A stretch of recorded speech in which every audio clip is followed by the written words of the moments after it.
اللہ کریم نے فرمایا لوگو من یشرک باللہ فکأنما حرم من السماء، جس آدمی نے شرک کیا سمجھو کہ وہ آسمان کی بلندیوں سے گر گیا۔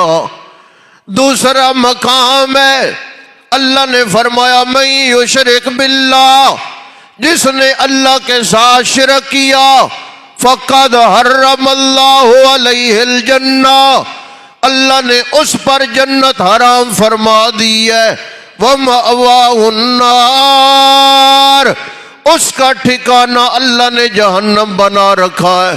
تیسرا مقام ان اللہ بریء من المشرکین، اللہ بھی مشرکوں سے بیزار ہے، اللہ کا نبی بھی مشرکوں سے بیزار ہے۔